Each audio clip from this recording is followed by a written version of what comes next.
Você já ouviu falar da síndrome de Adão? Neste vídeo eu vou trazer para vocês 3 aspectos que caracterizam a síndrome do esposo Adão. É uma mensagem, já digo de antemão, conflituosa, uma mensagem de confronto para todos nós esposos, mas tenho certeza será uma mensagem de edificação, de transformação e tenho certeza de bênção para o seu casamento. Mas antes, eu quero aqui desejar para você, seja muito bem-vindo ao nosso canal. Aqui nós ministramos palavra de Deus para abençoar a sua vida, o seu casamento, a sua família. Aqui é um canal de edificação na presença do nosso Deus através da sua palavra. Já aproveita, deixa aqui o seu like, isso impulsiona o nosso canal e faz com que outras pessoas também tenham acesso a esta mensagem, pois quando você deixa o seu like, o YouTube entende que este vídeo é relevante para outras pessoas. Deixa aí seus pedidos de orações, nossos comentários, deixa o seu feedback, eu vou responder e considerar os seus pedidos de orações e também compartilhe este vídeo com outras pessoas, para que outras vidas sejam alcançadas através aí dos grupos de WhatsApp. É uma bênção. E não se esqueça, inscreva-se em nosso canal se você ainda não é inscrito. Ative as notificações, porque toda vez que postarmos um vídeo, a plataforma do YouTube vai te notificar e você vai ser abençoado com uma palavra de Deus. Pois bem, meus irmãos, síndrome do esposo Adão. Para entrarmos neste assunto, precisamos ir ao início de tudo, livro de Gênesis, capítulo 1. Ali é apresentado o Deus Criador, Deus criando todas as coisas, trazendo à existência aquilo que não existia. O sol, as estrelas, a lua, o sol, os planetas, a terra, a expansão de águas, colocando tudo em ordem. Deus vai criando os seres vivos, animais, aves. Ali nós temos a história da criação.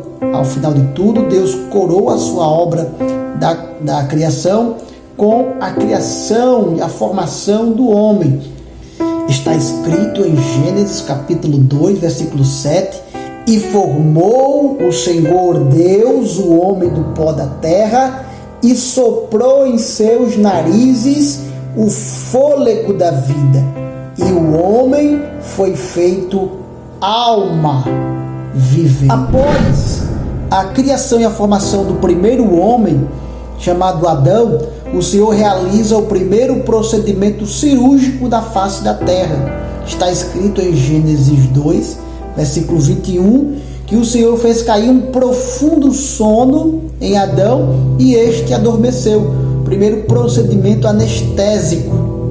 O Senhor faz Adão dormir um profundo sono. Eu não sei quais foram os métodos, o que Deus utilizou. Eu sei que Adão dormiu um profundo sono e havia um objetivo por trás disso: realizar uma cirurgia. A primeira toracoplastia. O Senhor corta Adão, retira uma costela. Por que cortou? O texto lá diz que o Senhor cerrou a sua carne. Cerrar é realmente fechar a sua carne. Então o Senhor realizou essa cirurgia, e essa toracoplastia não era por uma questão de uma cirurgia plástica, por uma questão estética, não. O Senhor, da costela do homem, formaria a primeira mulher, chamada Eva, e assim aconteceu. O Senhor formou a varoa e o Senhor celebrou o primeiro casamento, porque o Senhor forma a mulher, apresenta ela a Adão, e aí Adão diz o seguinte: esta é osso dos meus ossos e carne da minha carne. Esta será chamada varoa, porquanto do varão foi tomada. Portanto, deixará o varão seu pai e a sua mãe, e apegar-se à sua mulher, e serão ambos numa só carne. Então, Deus constitui o casamento unindo Adão a Eva em laços matrimoniais. Esse texto do primeiro casamento, que nós vamos trazer os 3 aspectos que caracterizam a síndrome do esposo Adão, a começar pela omissão. Adão foi omisso enquanto esposo. O Senhor estabeleceu um princípio de obediência, porque o Senhor disse para Adão que ele tinha liberdade para comer de qualquer fruto no Éden. Lembre-se que o Senhor plantou um jardim, colocou o casal lá, nesse Éden, que significa paraíso, foi o lugar no mundo que o Senhor separou para o primeiro casal, e ali eles viviam na presença de Deus.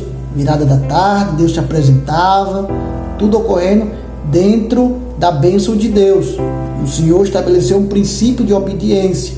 Vocês podem comer de qualquer fruto, porém, da árvore do conhecimento do bem e do mal, vocês não comerão. Chega-se então o capítulo de número 3, onde está a tragédia, a história da tragédia da humanidade. A serpente entra no jardim e apresenta uma outra perspectiva, uma outra cosmovisão do que Deus havia dito para Adão e havia transmitido também para a mulher. Gênesis 3:6 tem uma aplicação do que o apóstolo João falou posteriormente em sua primeira epístola, já lá no Novo Testamento, porque a mulher viu que o fruto era bom para se comer, era agradável aos olhos e lhe daria entendimento.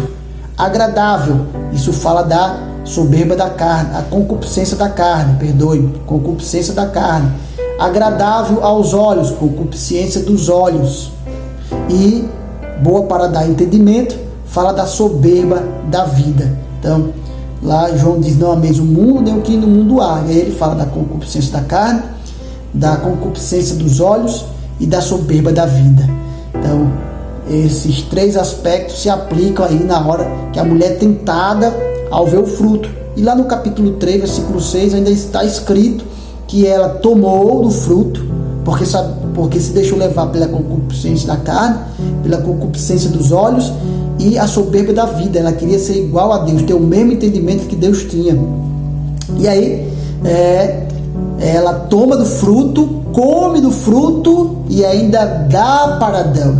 Está escrito lá que ela deu o fruto para Adão comer também. E aqui onde está a omissão de Adão, porque ele não questiona, ele não leva a sua esposa a uma reflexão. Peraí, mas Deus falou com a gente que nós não poderíamos comer desse fruto, será que isso está errado?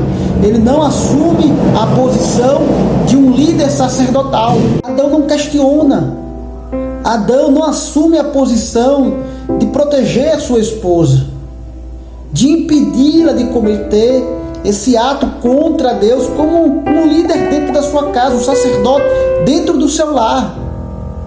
Então Adão deixa de fazer o que ele deveria fazer como líder do seu lar, como o esposo, como aquele que vai proteger a sua esposa de qualquer artimanha de Satanás. E muitos esposos, muitos maridos atualmente ainda entram dentro dessa síndrome de Adão, porque não se posicionam como protetores da sua esposa, como protetores do seu casamento, se omitem quando deveriam fazer alguma coisa para lutar pelo seu casamento, para protegê-la da artimanha de Satanás. Por incrível que pareça, irmão, tem esposo que não é tão manezão, vou dizer isso mesmo, né? Ele é tão mané que ele não consegue nem proteger sua esposa de coisas tão banais dentro de um relacionamento conjugal. Que pareça, ainda existem homens, maridos, esposos atualmente que se enquadram perfeitamente dentro dessa síndrome de Adão. Se deixam levar pela omissão. Deveriam proteger suas esposas, deveria guardá-las, ser o protetor, se posicionar como o líder dentro da sua casa para protegê-la de todo mal, ter uma visão espiritual dos ataques sutis de Satanás e se posicionar. Aqui não, vou fechar as brechas, porque o meu casamento não vai ser destruído. Isso mesmo, lutar pelo seu casamento, pela sua esposa, protegê-la. Amar significa protegê-la. Essa síndrome, esse aspecto da síndrome de Adão, que é a omissão. Existe ainda outro aspecto na síndrome de Adão, o aspecto da escolha errada. Porque Adão, primeiramente, deveria refletir e não se omitir. Porém, ele aceita, e o texto bíblico diz que ele comeu do fruto. Então, não podemos isentar a responsabilidade de Adão. Ele não refletiu, ele não questionou, ele não ponderou, ele simplesmente aceitou. E a escolha foi a escolha errada, que até hoje a humanidade paga por esse erro de Adão. Perceba que até o apóstolo Paulo lembra que em Adão todos os homens pecaram. Ou seja, nós carregamos esse DNA de Adão, o DNA desse pecado no Éden, por uma escolha errada que Adão fez. Mas eu não vou falar nesse contexto global, nesse contexto envolvendo toda essa tragédia, porque aqui o direcionamento é dentro do casamento. Então a escolha errada de Adão interferiu diretamente dentro do casamento dele. O casamento dele nunca mais foi o mesmo. Ele foi expulso do Éden. Agora a mulher teria dores de parto. Ele teria que suar, teria cardos, espinhos. Ou seja, não é questão do trabalho. O problema não é o trabalho, mas a fadiga que agora ele teria como consequência do trabalho. O trabalho teria consequências totalmente diferentes antes do pecado, antes da escolha errada. As escolhas erradas de Adão interferiram no seu casamento. E não é diferente nos dias atuais. Decisões erradas que tomamos dentro do nosso lar interferem diretamente no nosso casamento. Por isso que é importante pedirmos sabedoria a Deus, direcionamento, para que a gente não venha tomar decisões erradas. Venha nos dar força, entendimento para tomar as decisões que agradam ao Senhor. E as decisões que agradam ao Senhor certamente irão abençoar o nosso casamento. Não tenho nenhuma dúvida disso. Não tenho nenhuma dúvida de que quando andamos debaixo da bênção do Senhor, você acha que quando o esposo decide trair sua esposa, entrar pelo caminho da pornografia, isso não vai interferir no casamento? Interferências de forma negativa, prejudiciais ao relacionamento conjugal. Quando você escolhe dar mais carinho e atenção a uma colega de trabalho, a uma colega de escola, de estudo, ao invés da sua esposa, você acha que isso não vai interferir? Essa escolha que você está tomando não vai trazer prejuízos para o seu relacionamento dentro do seu lar com a sua esposa?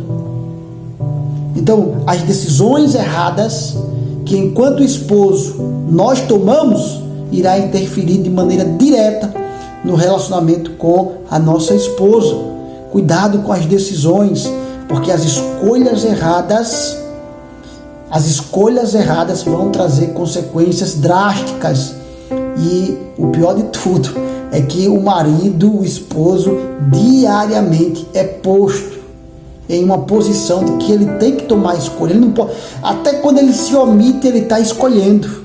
Até quando ele se omite, ele está escolhendo. Então nós temos que escolher. Por isso, repito, nunca é demais pedir sabedoria a Deus, orar, pedir um direcionamento, pedir que o Senhor nos ajude para cumprir essa função de esposo e tomar as decisões acertadas, acertar o alvo. E certamente isso irá agradar ao Senhor e acarretar bênçãos dentro do casamento. Por fim, o último aspecto da síndrome do esposo Adão é fugir das consequências. Quando o Senhor se apresenta para Adão para mostrar-lhe, denunciar o seu pecado, o seu erro, a sua atitude de desobedecer ao Senhor e, claro, trazer também as consequências do erro, Adão simplesmente se esquiva e, na verdade, tenta culpar outros e se isentar de uma culpa que era dele. Porque de que se queixem os homens? Queixe-se dos seus próprios pecados. Adão não, na sua síndrome, ele tenta fugir disso. Em Gênesis 3:12, ele diz para o Senhor: foi a mulher que tu me destes. Quando ele diz isso, ele está querendo se isentar de uma culpa que é dele e jogar essa culpa em Deus. Ou seja, Senhor, se tu não tivesse me dado esta mulher, eu não teria cometido esse erro. Foi ela quem me induziu para o erro. Ou seja, e não só a culpa em Deus, mas na sua própria esposa. Que papelão, que feia essa atitude de Adão. E quantos esposos não fazem isso hoje? Cometem erros, tomam decisões erradas e buscam culpar outros, e às vezes até a sua própria esposa, que não tem nada a ver com isso. Porque o erro foi dele. Eu entendo que Eva cometeu o seu erro também. Ela cometeu o seu pecado, mas ele, enquanto esposo, querer se isentar e dizer que a culpa é simplesmente de Eva e de Deus que deu Eva para ele. E às vezes vemos esposos buscando justificativas para tentar se esquivar de uma culpa que é dele. Eu estou passando por isso hoje, porque minha esposa não faz isso, a minha esposa não faz aquilo, a minha esposa é um atraso, e eu vivo hoje assim. Se eu não tivesse com ela, seria diferente, estaria melhor de vida. E você? Quais foram as decisões que você tomou? Qual foi o seu comportamento diante desse problema que surgiu?